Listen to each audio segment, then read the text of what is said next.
There are over 75 million monthly Tubi viewers.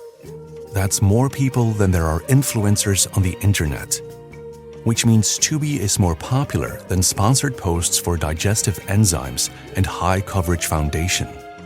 More popular than soft launching your boyfriend. More popular than making boomers explode with rage when you tell them how much you make on a single post. Tubi, it's more popular than influencers. See you in there.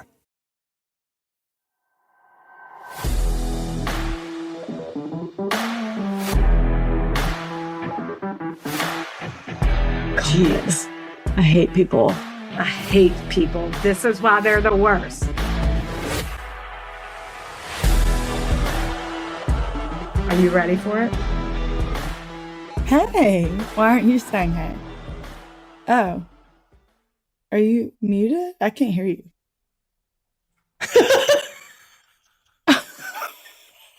Gotcha.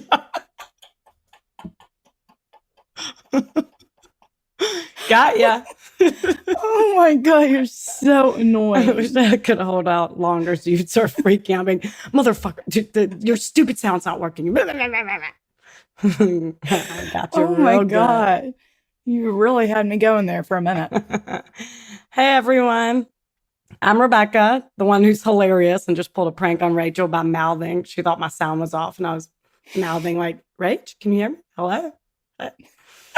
Got her real good. Got me good. I'm Rachel. We're identical twins.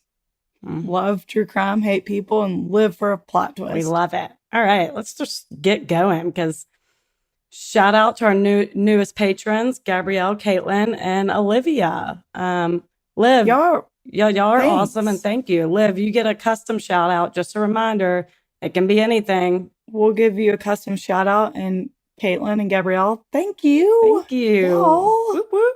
I'm humbled. We do realize it's November 10th. This is airing on November 10th, but it's recording on October 31st. So happy Halloween, everyone. I guess belated happy Halloween. Oh my God. What are your kids being? Charlie's being a hot dog, and cute. Carolyn's being, I know it's so cute. Carolyn's being the Stay Puft Ghostbusters that Charlie had 2 years ago. I just have to see her in it. Oh my God, absolutely. I really slacked this year. There's no theme. There's no nothing. I don't care. Oh yeah, same. What's Britton doing? He is going to be a little policeman, and Onyx is going to be his police dog. I have his canine. I have a vest and everything. Oh, cute. Like a slutty cop. A slutty cop. Yeah, he's a sexy cop. His fishnet stockings and everything. Cute. Cute. And then I know we're delayed again. It's November 10th, but we watched Halloween Ends, and now we have not spoken separately about it. So now we have to recap because I've been wanting to bitch about this forever. And if you haven't seen it, I mean, if you haven't seen it at this point, you're probably not going to. But it was the worst way to end a franchise. I'm so disappointed. It really was. It was so sad. And maybe it won't be the ending. But and also, if you haven't seen it, I feel like Halloween's not the type, like, we're not going to ruin anything. You know who the killer is. It's just going to be like, it's just, bullshit. So on Michael Myers. He's going to let this punk ass little kid tell him what to do. Like, this kid is like, admires Michael Myers, and Michael Myers lives in a sewer and really doesn't do any killing. All this kid does it for him. It's just he's not in it. The weirdest thing. This is not the Michael Myers I know. And then at the end, oh, what? Yeah. I laughed so hard at the end when they finally kill him. Laurie Strode, which is Jamie Lee Curtis, finally kills him. I know what you're and going they to say. Strap him to the top of the car, the roof of the car, like a Christmas tree. And the whole town all of a sudden comes out. I don't know where they came from. And the cops are like, well, no, wait. That's not how this works. Yeah. And then the sheriff pulls up and is like, that's how it's going to work today. And the whole town like marches them over to this like junkyard and throws them in the wood chipper or whatever that is. The car crusher. Car crusher. But I thought you were going to laugh about the fact that they crowd surfed them over to it. That's what else. Crowd surfaces this Michael Myers, who's supposedly dead. Yeah. Just to make crowd surfs. Yeah. To go into the or the car crusher. Oh my God. It is hilarious. It's the stupidest way. And then it just ends. And I'm like, that is it? That's not, they cannot end it like that. There's got to be a couple more. It was Y'all got so a couple more unsatisfying. under It you. is not how normal Halloweens go. It was so Listen, stupid. we're passionate about it. We're Y'all passionate. go watch it. It's hilarious and sad. The only 'Cause he's yeah, not in it. no, yeah, he's not. The only other thing was Delphi murders. Oh my God, yes. There's supposed to be a press conference today about the person they arrested in the Delphi murders. I am Wait, so happy. It hasn't started yet, so I don't know what led them to this guy, but a picture has been released. He could look like the picture that I think Libby took on her phone.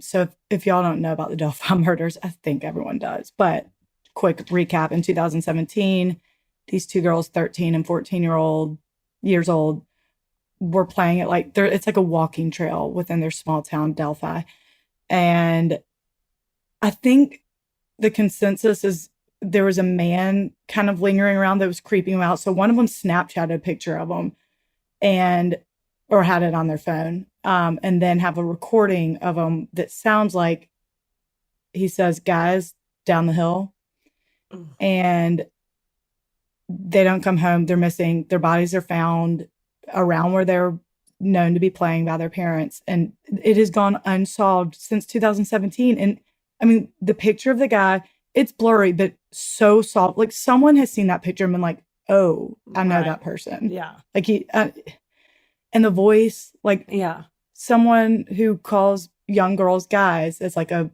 "Hey guy," that's not that common. Like someone knows something, Right. as they say, and it's gone on since 2017.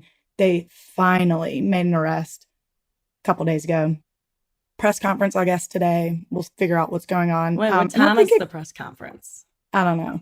I think it could be the guy in the picture. It's hard to tell. Yeah. He has less hair now. I don't know. Right. Kind of bigger built. I mean, it could be him for sure. Right. But they must have something. Yeah. I'm so happy for their families. I know. I hope it. Yeah, I can't wait to hear that. I got to figure out what time. I know. Yeah, well, I hope it's him and they get closure. For real. It's so sad. All right. That's all I had. Same.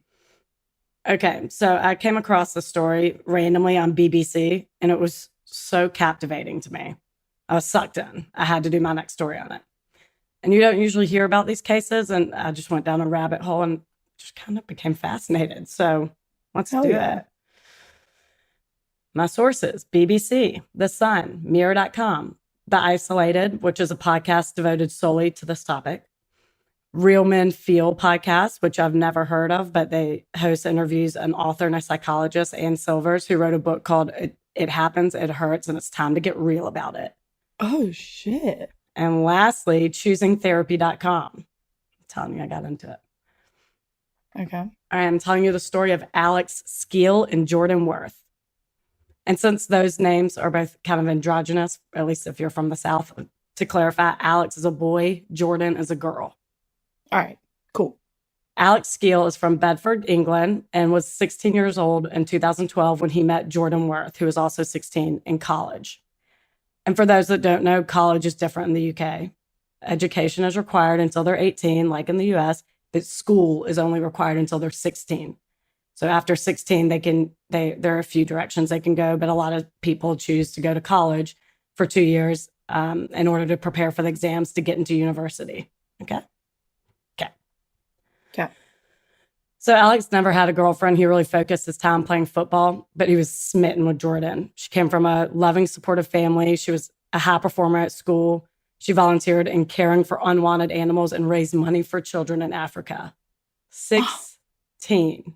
Good for her. On side note, on our 16th birthday, Rach and I cried because it was raining and the DMV wouldn't let us take our driver's test in order to get our license. Cried because we had to wait a day. We had to wait one day, and you did not want to be our father on that day because we were bitches to him. We made him sit at the DMV for 8 hours in hopes that it would stop raining. Such brats. Like 8 hours at the DMV with two crying 16-year-olds. It wasn't a full 8 hours, but it was several hours. I hope he didn't have too much work to do that day. I don't know. And he's all positive. Like, we'll just go home and hang out with your friends and be the first ones in line tomorrow. I'm like, that's a fucking stupid idea. Shut the hell up, Dad. Sit your ass back down. Sit down and shut the fuck up. You're in it now. You're here. You're in it. You're committed. It was Dad's fault it rained that day. Oh my, you would have thought. You're just such bitches. So she was doing brats way better at 16 than we were. For sure. So, poor Dad. Poor Dad. Sorry, Dad. So she was sweet and caring and gave him a lot of attention, which he was not used to. And he liked being able to tell his friends, I'm hanging out with Jordan this weekend. Like, he's just so proud to have a girlfriend. Oh, cute. I know. And it was your typical teenage relationship. They would get drunk and listen to Best Deal with his friends who loved her. They said she was really cool and became a part of their group very quickly. So it was all easygoing and fun. And that is everything that their Instagram and Facebook would lead you to believe. But it is all bullshit because this is his survival story. Oh. Switching up the narrative on ya. Okay. Uh-huh. So after that first year of dating, Jordan started becoming a little controlling, like nothing major, just telling him like she didn't like when he wore gray. She didn't like his hair a certain way. I don't know, specifically nothing gray. Major. That's a little much for me. Well, sure. Yeah. Red flag for sure. You shouldn't wear those shoes. You should wear these, shit like that. But Alex didn't really think much of it. He just wanted to impress her. She was also very open about how weird she thought that Alex and his family were so close. Like, would ask why they sit around the dining room table to eat dinner and stuff like that. Like, how do you even respond? Oh, gosh. Like, we want to talk to each other. Sad home life. But the reports say she had a loving and supportive family. I said that's at the top. That is the weirdest. It's just so weird. Like, that's fine that you and your family don't do that, but to think it's weird when someone else does, it's just beyond. Yeah. Huh. And as time went on, the behavior got a little more off, or as Alex's mom, Jed, G-E-D, says, she got a little tricky. I love all these masculine names, but okay. Mm-hmm. Yeah, you're right. For Jordan, she got a little tricky? Yeah, she was a little tricky. A little trickster. For Jordan's 18th birthday, Alex's family took her to London to see The Lion King, which was very nice to do for your son's girlfriend. And they had a great night. Everyone had fun. But around midnight, when they were in their hotel room, Alex went to the bathroom. And when he came out, Jordan was gone. So he ran to his parents' room, woke them up, and everyone was freaking out. They went out looking for her, calling her name in the middle of the night for about an hour before going back to the hotel to call the police. And she was in the lobby, hysterically laughing. It was a ruse to see how much he cared about her. Oh. So many things. First of all, do not wake me up. I would be so pissed. There better be blood if I'm waking up to walk the rainy streets of London in the middle of the night. Oh my gosh. Can you imagine? For real. And ballsy move knowing that he was probably going to have to wake his parents up too. Right. Like, No, she doesn't give a damn. Really? Okay. Right. Not loving JoJo. No, no one has.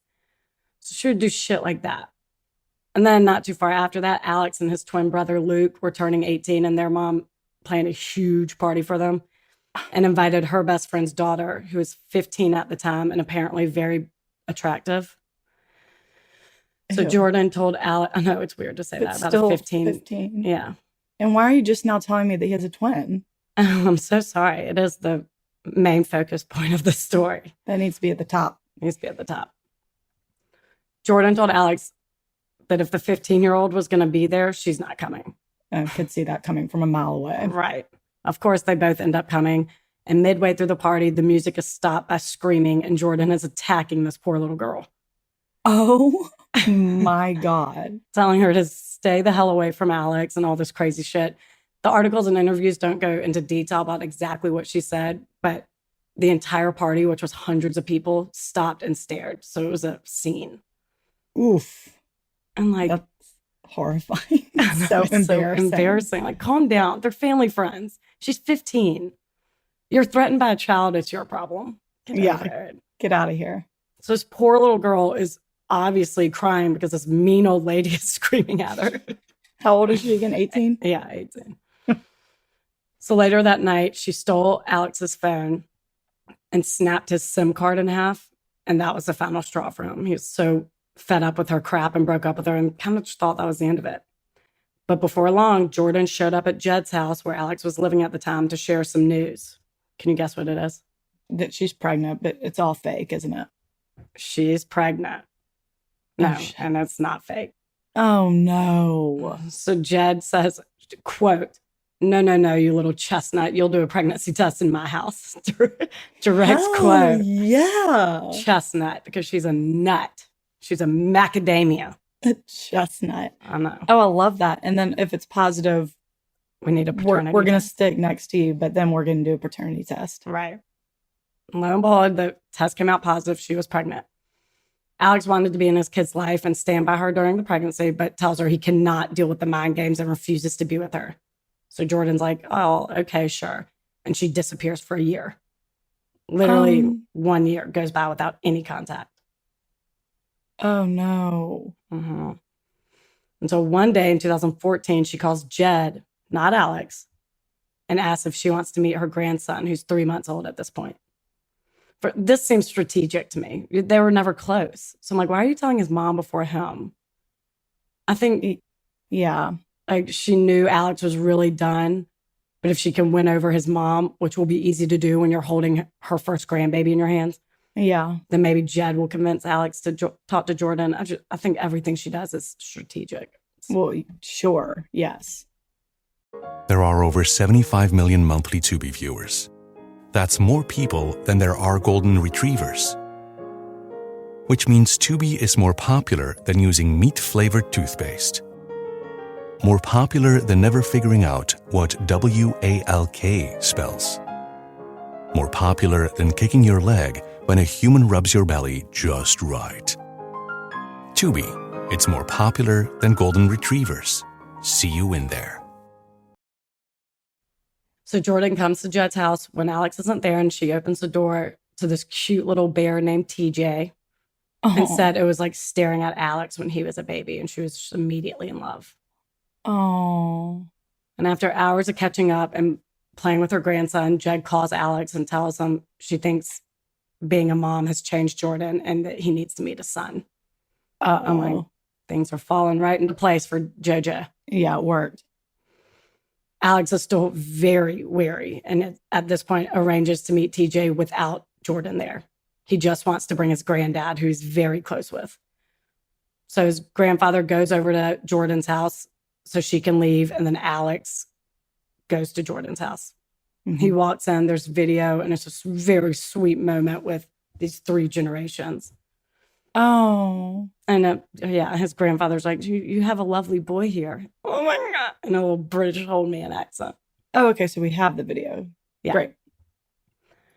Actually, I don't know if the video actually shows him saying that. Alex recapping it, but I'll post all the videos.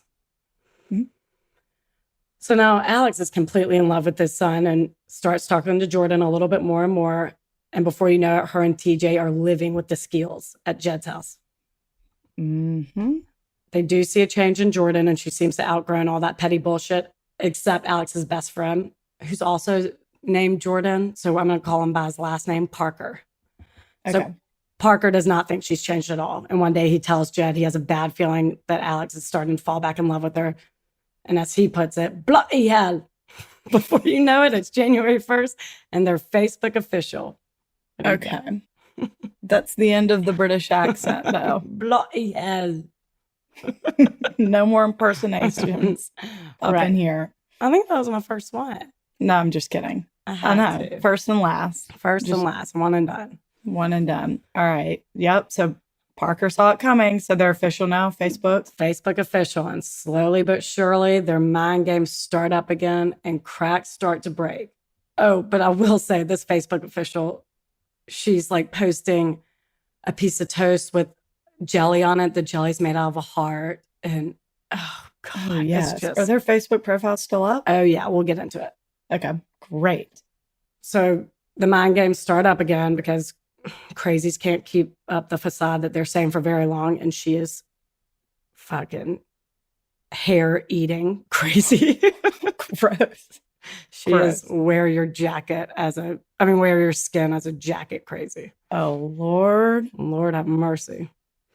She tells Alex he's dumb, beats him down mentally. And one day, her and Alex are driving in the car and they happen to see that same 15-year-old from almost 2 years before. And again, Jordan goes off on her. Oh, my God. This girl's like, I'm merely existing. Leave me alone. Right. And again, no details of it. Alex said she starts shouting abuse at her. So they go home and Jed's pissed and sits Jordan down. It's like, no, we're done with this. We've moved past this. Grow up. You have a kid.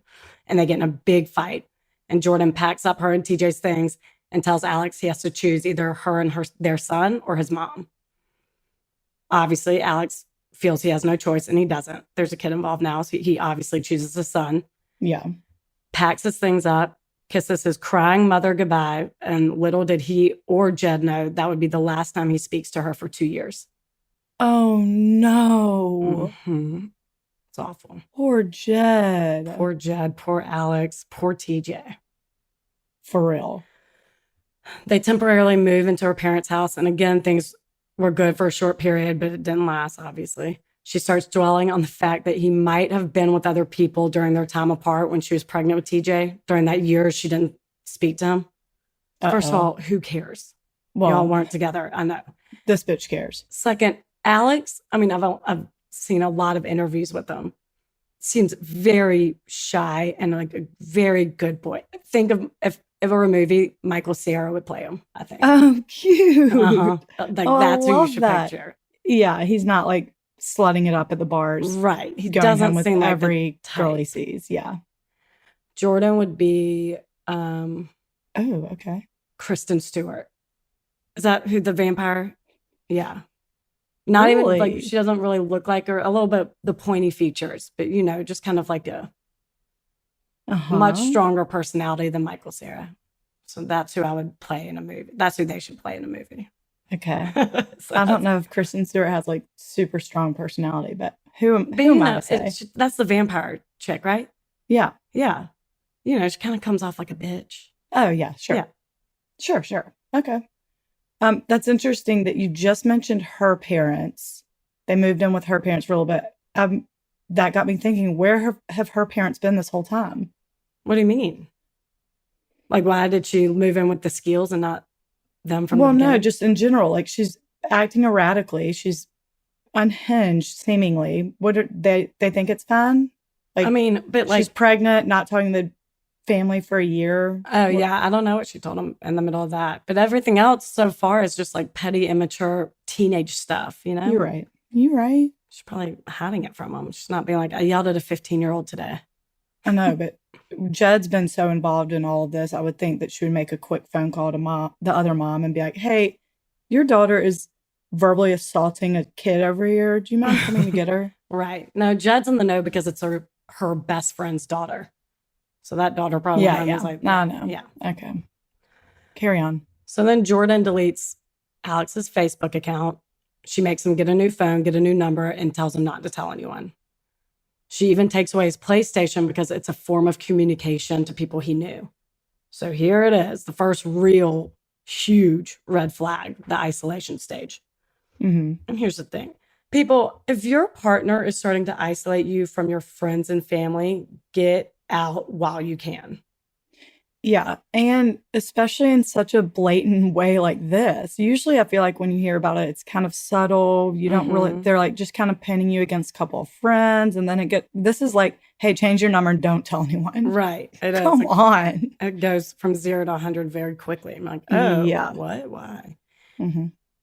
But they do this, abusers do this so you don't have anyone to confide in or talk to. It's their way around the possibility of someone telling you that your relationship isn't normal. It's real fucked up. Yeah, it is. And without anyone to talk to, it does become your new normal. You'll no longer think it's weird as shit that she took your PlayStation like you're a child. So, mind you, during this time, Jed doesn't know where her son is or how to get a hold of him. She becomes so desperate to talk to him, she sends a wire transfer of £1 just to write in the memo box, I love you. Oh, no. That really rips my heart out. I know. To which he does respond, I hate you, stay away from me. I'm sure he didn't respond, but okay. I know. I assume it wasn't him, but that's almost more alarming that it's her. Like, she's really taking control of every single aspect of your life. Yeah. Can we do a welfare check? Right. Yes, we can in just a little bit, in a page or two. Oh, okay. Great. A few weeks later, Jed calls Jordan's mom to relay a message to Alex that his grandfather has died. Oh, no. Jordan breaks the news to him and he falls to the floor sobbing. He's so mad at himself for cutting off communication. He doesn't think he's going to forgive himself. And 3 hours go by and he's still crying. And Jordan asks why he's still so upset. Oh, bitch, shut up. And he's like, because one of the most important people in my life has died. And she tells him she made it up. He's not dead. What? She was testing whether he missed his family or not because she was jealous of the bond they have. You are jealous of a grandfather and grandson relationship. Wait, so he really isn't dead? Nope. Okay. She's just cruel and batshit. Well, but I hope it sparks something in Alex's head to be like, oh, but when I did think that was true, I would really regretted it. So maybe I have a second chance to go talk to my granddad. He's kind of too far in at this point. He's really mind-effed. I'm signing off. Okay, well, it's good to talk to you. Bye. Can you imagine? So terrible. Go on. In July 2016, they move out of Jordan's parents' home and into their own place. And Alex said the first month was really good. There was not one argument. They were happy. They were loving family life. So much so that they decided to try for kid number 2. I saw this coming. I knew it. Like, kids don't make unstable relationships stable. Let's just go ahead and state the obvious. Why do people think this? If you're in a tumultuous relationship, don't throw a screaming newborn into it. Oof. Especially if the girl is controlling narcissist. She's going to snap. Yeah. Yeah. Let me tell you something. When you have a kid, it is not about you anymore, and it's certainly well beyond your control. So, but they are 19. They don't know. Oh my gosh. They're still only 19? Yes. Crap. And with being 19, you know what else comes with that? Fertility. And she's pregnant immediately, one try. Oh, no. Mm-hmm. While pregnant, she's attending university and tells Alex he needs to quit his job because he can make more money elsewhere. And he loves his job. He does not want to leave. But if making more money would make her happy, and with a second kid on the way, he does it. So now while he's at home, Jordan says he has to come to school with her every day because she didn't trust that he wouldn't reach out to his family or cheat on her. So he does. And he sits in her car for 8 hours every day. Oh my what? God. Where's the kid during this? Staying with her parents. Oh, okay, right. Yeah. Jesus. I mean, which I imagine was her plan all along. She didn't care about more money. It was just like another way to isolate him. Right. Clearly, because he can't find a job this way. And I have no idea how they got that. I just assume her parents. And I could not find an article about how she was going to university while he had no job and whatever. Yeah. I imagine her parents were helping him, but I don't know why they weren't like, well, Alex needs a job too. Like, we're not going to bankroll this whole thing. Yeah. And maybe they did. And she was just like, oh, he's actively looking and blah, blah, blah. I don't know. Yeah. So his friends during this BBC interview talk about how they mourned him literally as if he was dead. They refer to it as the time Alex was away. Parker, his best friend, couldn't listen to Bastille without crying because it's Alex's favorite band. They would randomly type in his name into Facebook in hopes that he reactivated his account and had no luck for the longest time. But one day, a friend does find him, and his name is spelled Alix. He changed the spelling. Uh-huh. And BBC shows his Facebook wall during this time, and people are commenting like, Alex, I didn't realize you changed your name with an I. We've been looking for you. DM me, please. We miss you, love you. And there's a few comments like that. And his response back is that he changed the spelling of his name to be unsearchable to certain people. But at this point, it's gone on for how long? And no one's had real contact with them aside from stuff like that, which could easily not be him. Right. Why isn't there like a missing persons I don't know. report filed? I mean, like, I think they know too weird. Yeah.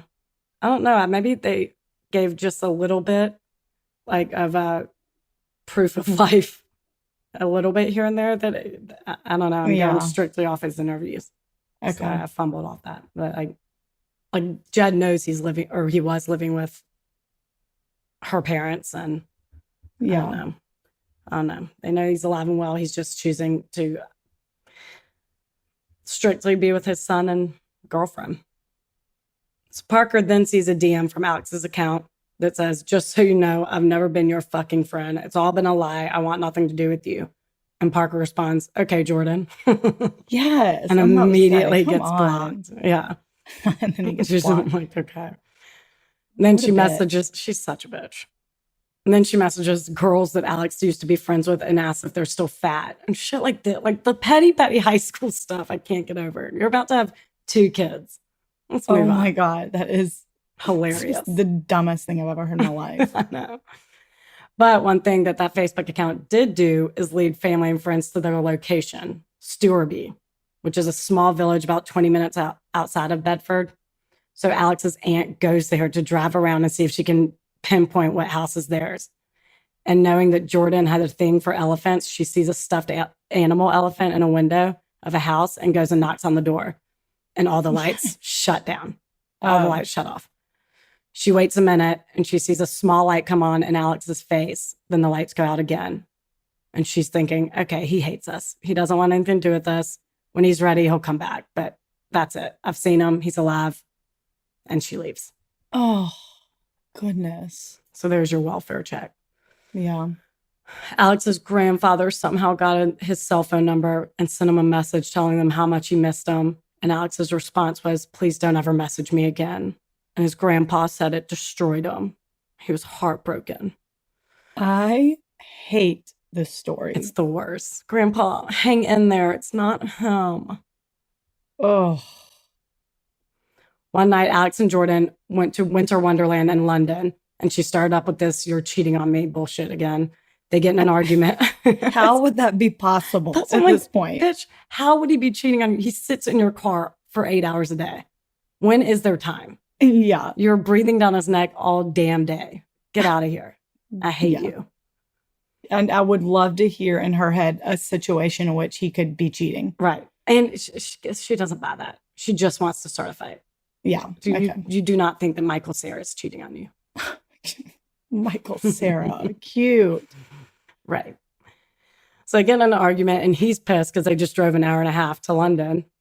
And she wants to leave now. And he's like, "No, we got all the way here. We'll have fun." And she said, "Okay, there's one way I'll stay.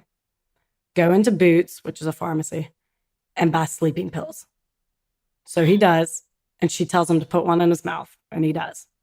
Then she says, "Okay, now put the rest in your mouth." Really testing her control over him. And he does it. Oh, no. He takes the whole bottle. I mean, he only remembers how strong they were and how hard he was dozing off and nothing else. He has no idea how they got home. He has no idea how Winter Wonderland went. And I realize at this point, most of y'all are probably like, "Screw this, leave." Like now it's getting physical. But just like in the reverse situation, when the woman is the victim, it's not that easy. He has no job. He has no money. He has a child with this woman. 2 now. Is she pregnant? She's still pregnant at this point. But yeah. How in God's name did she get him home completely unconscious? Like, was she dragging him through the streets of London and no one stopped to say, "Everything okay?" I know. And it's shit like this because it's all very one-sided interviews, obviously. But I'm like, she won't speak out, obviously. Yeah. But I'm like, I would love if you did an interview because like, but a truthful one and told us things like this because you can't, I mean, she would deny this. She's whatever. Right. So when I heard this story, I was very much like, why at this point, just fuck it, leave. Obviously, because that's just the reaction. And it's not fair because when a man seeks help for an abusive woman, the first reaction is laughter. I've read it and all that. I know I've read up a lot on this. And the second reaction is, "Well, what'd you do?"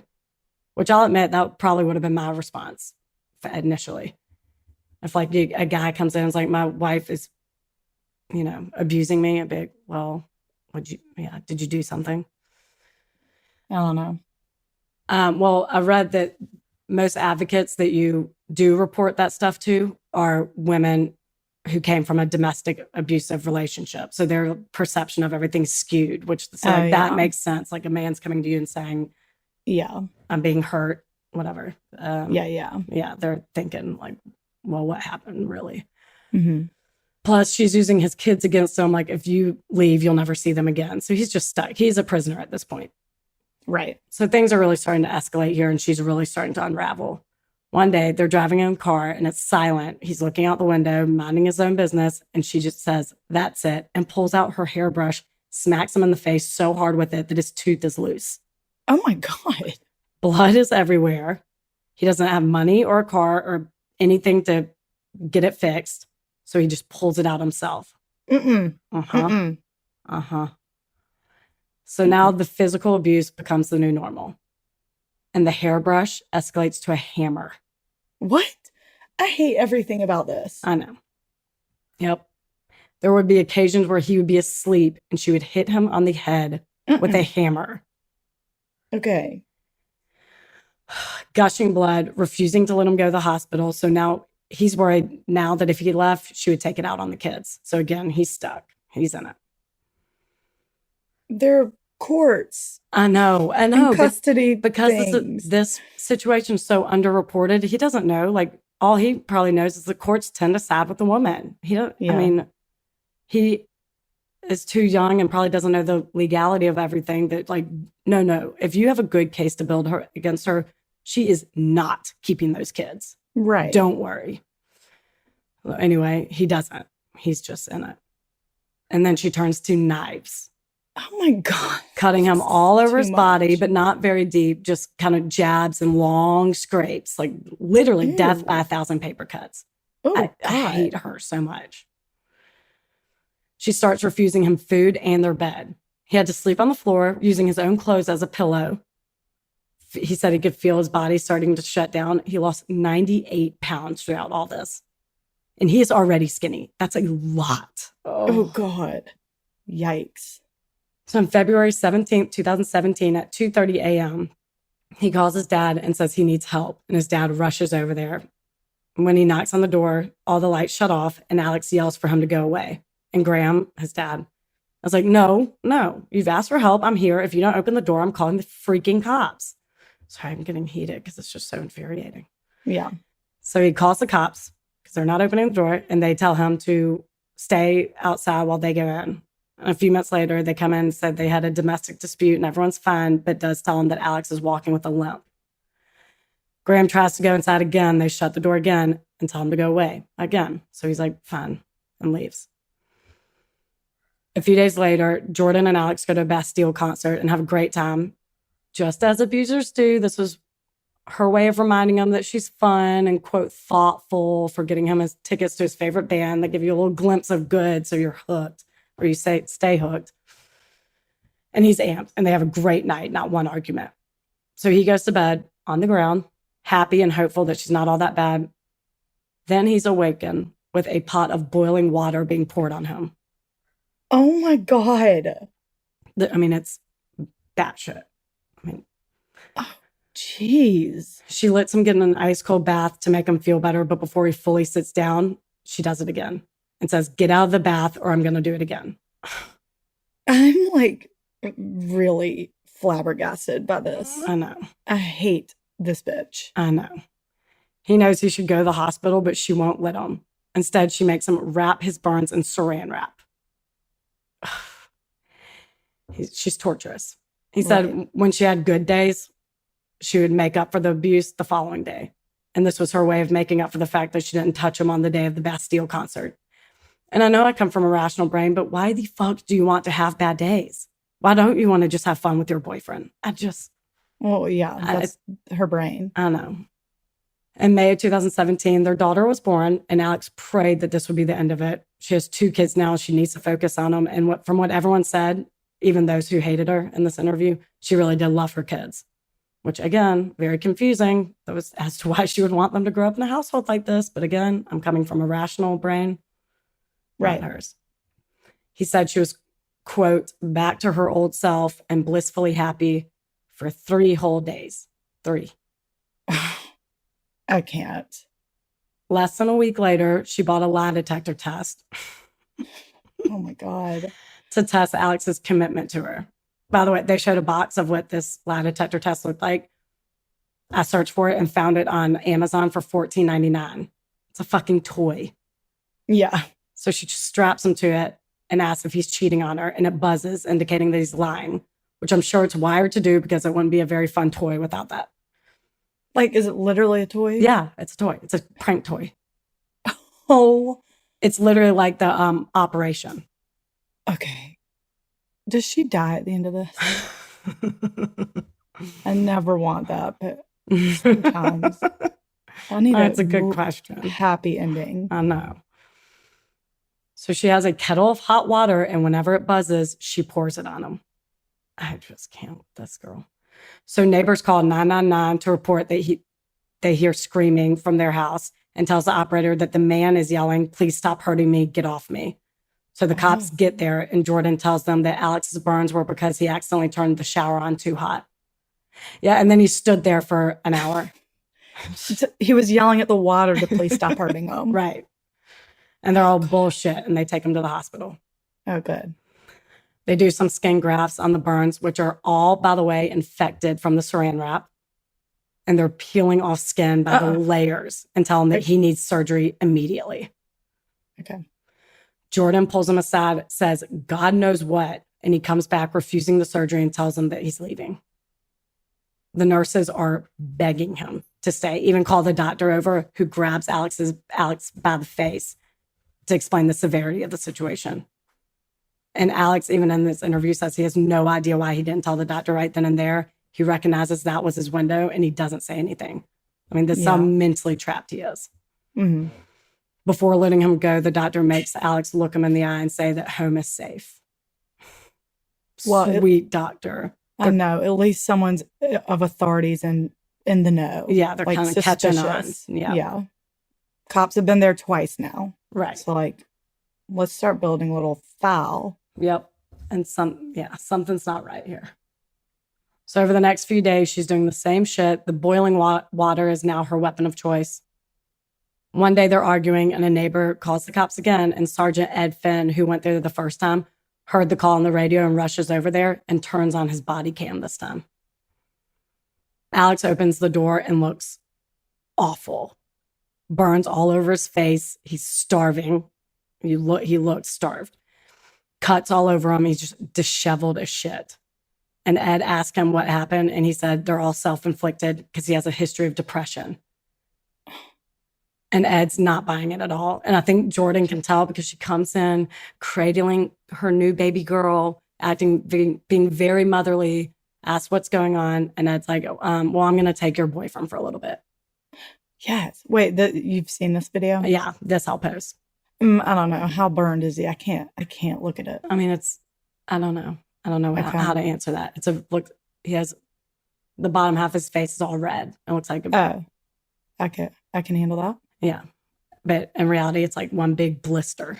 Ugh. So in this video, she asks if he's coming back tonight, and he says yes. And she says, okay, so you don't need to talk to me right now then? And he's like, no, I don't think so. Which to me seems very much like she's trying to get an opportunity to get him alone. Like, so you do not need to talk to me right now type of thing. And he doesn't take her up on it. But hell yeah. You know that she's like, get your ass in here so I can make sure you're going to keep your mouth shut. Yeah. So Ed and Alex get in the police car, and Ed tells them they're not going anywhere until he tells them the truth. Alex is sticking to her story that they're all self-inflicted, and sweet baby angel Ed clicks off his body cam and off his dash cam and says, Alex, we are literally alone, and she will never know what's said in this car. And Alex breaks. Oh. Tells him everything. We haven't done this in a while, but this is a good cop story. I love it. Sergeant Ed Finn. So he tells him everything. Ed marches back in the house and says that he just got a full recap from the neighbors on what they heard, and she's under arrest for suspicion of domestic abuse. Yes. To which she says, body cam's still on. He turned it back on. To which she says, okay, how long do you think it'll take? Maybe an hour? No. What? No, bitch. You're not being questioned. No, you're under arrest. Who asked this? How long will an arrest take? Yeah. Depends on how the interrogation goes, I guess, you dumbass. She's delusional. So they take Alex back to the hospital and explain to the doctors what's come to light, and they do a full exam, finding so much built up fluid in his brain caused by the several head injuries that they gave him 10 days to live had he stayed. Oh, no. 10 days. They admit him into intensive care, and the Beds North Response, which is the facility he was in, tweeted, which I didn't know you could do this.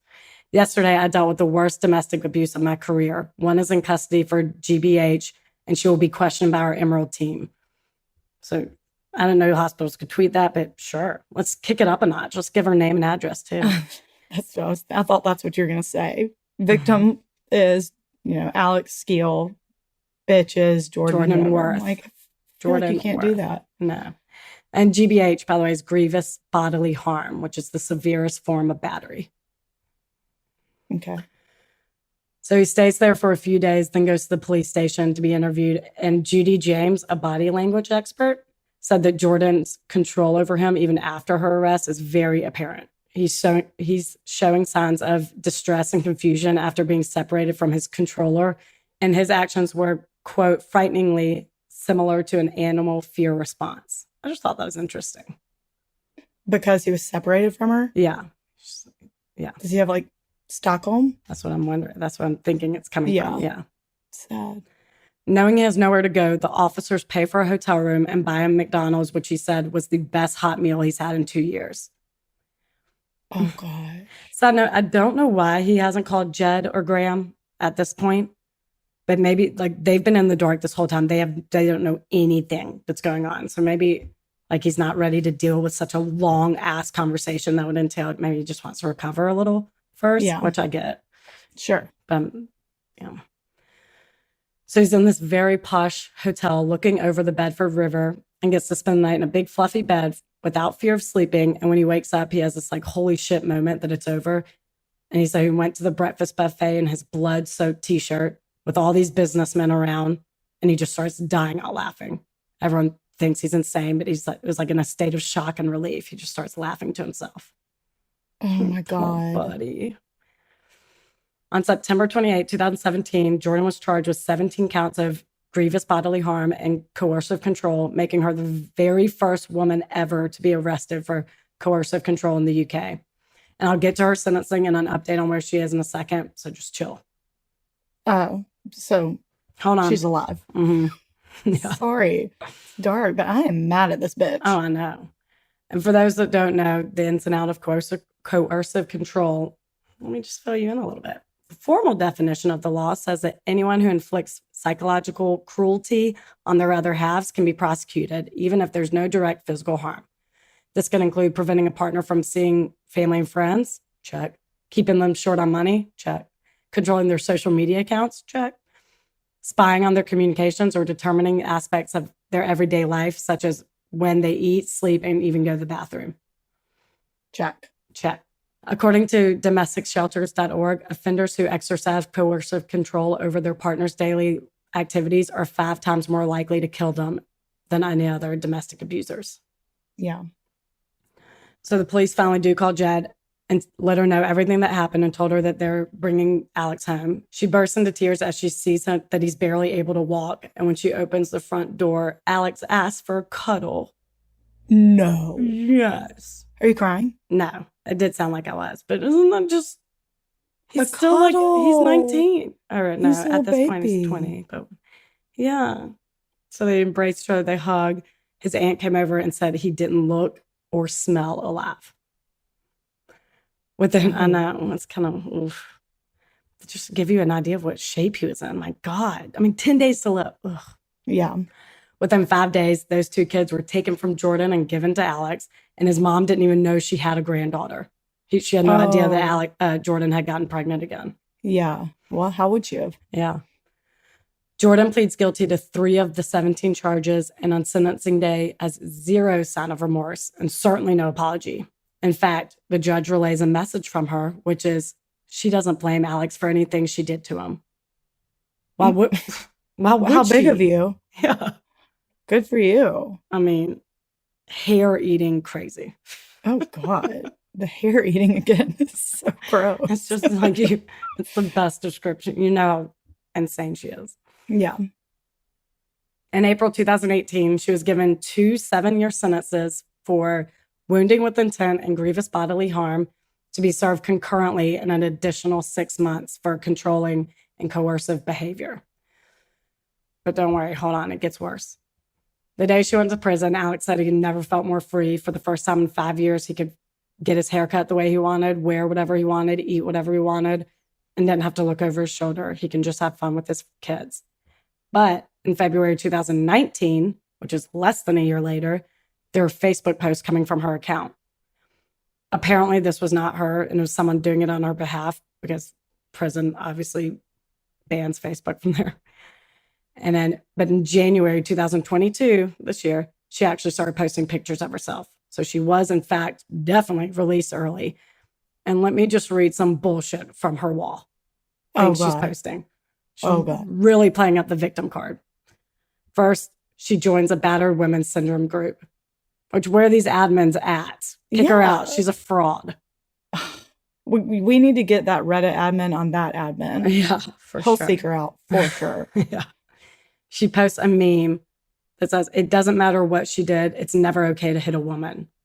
He didn't. Wait. He didn't. But this is public because you're telling me this story. Oh, yeah. Everyone go look her up. Jordan Worth. I'm guessing her settings, she put that people can't comment. There are people laughing. They do like the, you can like it and laugh or whatever. Yeah. A lot of people laugh, but there's no comments. And I'm like, I'm guessing she has a setting where she turned them off. Yeah, turned them off.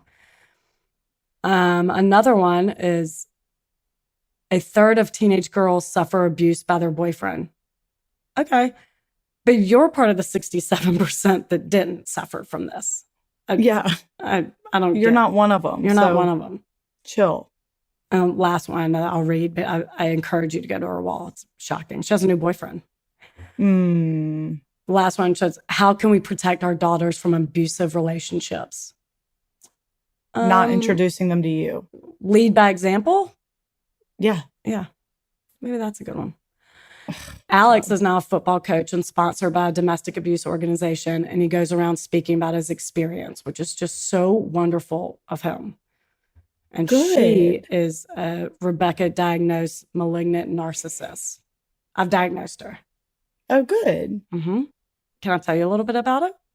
Well, malignant narcissist kind of explains it all, but sure. Well, it's a combination of a narcissistic personality disorder and antisocial personality disorder.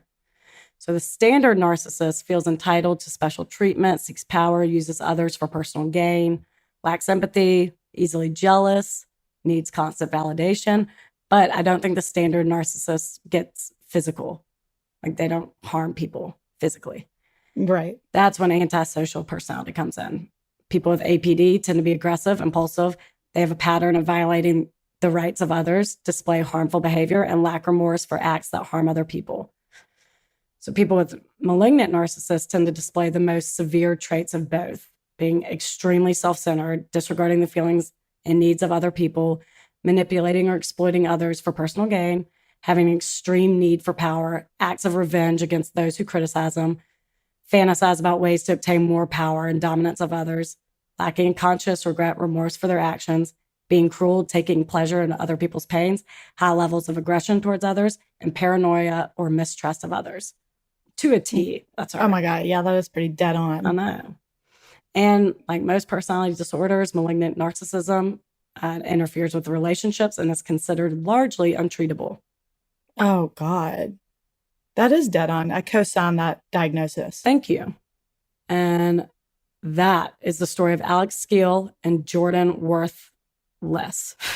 There you are. Look at you. I just got in a rabbit hole over this and like opened my eyes on how much more common this is than we think. Like I typed Alex Skeel into Reddit, and out of the 80 comments I was reading, 6 are from men saying that they are in similar relationships. Oh my God. I know. And then it got me thinking, Ann Silvers said on that podcast that she had a session with a couple where the man cheated on the woman and she punched him in the face repeatedly. And my first thought really was like, hell yeah, she did. And then she was like, no, but you think about vice versa. If a woman cheated on a man and he beat her face in, that everyone would be, that's wrong. And I'm like, oh, yeah, it is. Well, yeah, no one should be punching anyone. Well, no, I know. I mean, oh. It just really, like there are not even reliable stats on it because it's so underreported. But it just like, it made me really think. And that Isolated podcast is strictly it's two women who only talk about stories where the man's being abused by the woman. And they do this one. The host's brother was in a relationship like that and he committed suicide. Oh, no. So they're like very strong advocates for men. So it's just like, it's crazy. And if you're a man going through this, anything similar, it's not embarrassing. Just speak up, listen to the Isolated podcast. Oh, I don't know about that. I can't with that. It infuriates me. I'm glad it has a happy ending, though. Good for Alex. And he's, if he's giving talks, he's bringing some light to it. He is. And he's like on every morning show in the UK. I bet she's like, fucking stop. Like, he's like, here's the scar from when she stabbed me. Here's this scar. Like, she needs to get out of Dodge. She needs to move. Yeah. Good. He's blowing her spot up. And in the meantime, go to her Facebook and see these memes she's posting like she's the victim. It is shocking. Well, I'm glad those kids are in a happy home. I know. I was really worried about them. What came along with her sentences was a restraining order. So she cannot contact Alex. I don't know how that works with kids, but there you go. Well, she can't go near him. Easy. Right. Clearly. But she has no boyfriend. Oh, God. He better be careful. Well, I'm glad it had a happy ending again. Great story. Really bums me out on this Halloween, but whatever. And then lastly, we are on TikTok. So just search People Are the Worst, I think _pod. You'll find us. Yeah. It's fun. Yeah, follow us. And lastly, again, if you're a man going through this, please don't be embarrassed and speak up. There are resources. Maybe I'll post them in the show notes or something. And if you're a woman listening to this podcast and you're doing something similar, cut it out. Stop it.